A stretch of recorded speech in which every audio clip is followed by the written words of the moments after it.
Hi friends, இஸ் சாரி cinema buzz அப்டேட்டில் ஒரு சூப்பர்பான ஒரு அப்டேட்டோடு வந்திருக்குங்க. Thalapathy re-release. So full and full Kollywood வட்டாரத்தில் பார்த்தினாக்கா ஒரு அதிர்வலையை ஏற்படுத்தியிருக்கு இந்த படம் அப்படி தான் சொல்லணும். ஏன்னா இந்த ரீரிலீஸில் பார்த்தினாக்கா நிறைய விஷயங்கள் நடந்திருக்கு. தேட்டர்களோட எண்ணிக்கை இன்க்ரீஸ் ஆகிருக்கு, ஸ்க்ரீன்கள் காட்சிகளோட எண்ணிக்கை இன்க்ரீஸ் ஆகிருக்கு. மக்கள் நிறைய பேர் இந்த படம் பார்க்க ஆர்வமாக தேட்டருக்கு வராங்க. ஸோ புக் மை ஷோவில் நேற்று மட்டுமே பார்த்தீங்கன்னாக்கா எவ்வளோ டிக்கெட் விற்று தீர்ந்துன்றதை பற்றி போன வீடியோ நம்ம பேசினோம். புதுசாக ரிலீஸ் ஆன படங்களுக்கு டஃப் கொடுத்துருந்தது. அந்த படங்களே முந்தி புக் மை ஷோவில் டிக்கெட் புக்கிங் ஆயிருந்தது நம்மளால் பார்க்க முடிஞ்சது. இப்போ இந்த படம் ஒட்டுமொத்தமாக ரிலீஸ் ஆனதுலேருந்து புக் மை ஷோவில் கிட்டத்தட்ட 35,000 டிக்கெட்டுக்கு மேலே விற்று தீர்ந்துருக்கிறதாக சொல்லியிருக்காங்க. இது ஒரு ரீரிலீஸ் படத்துக்கு ஒரு சிறப்பான ஒரு விஷயம் அப்படின்னு தான் நான் சொல்லுவேன். இது வரைக்கும் தமிழ்நாட்டில் மட்டுமே இந்த படம் பார்த்தீங்கன்னாக்கா 1 கோடிக்கு மேலே வசூலை குவிச்சிருக்கான்.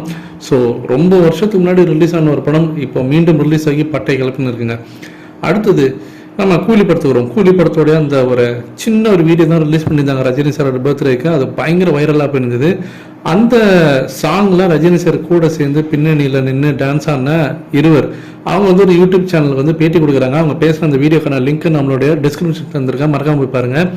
அதில் அவங்க சொல்கிறாங்க, ரஜினி சார்னா ஒரு எனர்ஜி, ஒரு பாசிட்டிவ் ஆரா, அதுவும் பார்த்தீங்கன்னாக்கா கரெக்டாக அந்த டைமிங்க்கு அந்த ஒரு டிசிப்ளினை மெயின்டைன் பண்ணுறவர் அப்படின்ற மாதிரி அவங்க பேசும்போதுலாம் நமக்கு அவ்வளோ கூஸ்பம்ஸாக இருக்குது.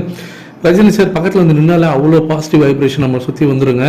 அவரோட எனர்ஜி, அவரோட அவர் சாதாரணமாக செய்கிறது ஸ்டைலாக தான் இருக்குது. அவர் படத்தில் தான் அப்படி ஸ்டைலாக பண்ணுறாரு நம்ம நினச்சிருக்கோம். அப்படி இல்லவே இல்லை. எங்களை மாதிரி இப்போ இருக்கக்கூடிய அந்த 2K கிட்ஸ்லாம் அதை பார்க்கும்போது அவர் சாதாரணமாக செய்கிறதே எல்லாமே ஸ்டைலாக இருக்குது. பாடலில் நீங்கள் பார்த்துருப்பீங்க, ஜஸ்ட் 1 நிமிஷம் பாடலில் அவர் ஒரு டான்ஸ் ஆனது அவ்வளோ ஸ்டைலாக இருக்குன்னு நீங்கள் பேசுகிறீங்க. அந்த பாடல் ஃபுல் வீடியோ வரும்போது தேட்டரில் பாருங்கள், தேட்டர் தெரி மாசாக இருக்கும்.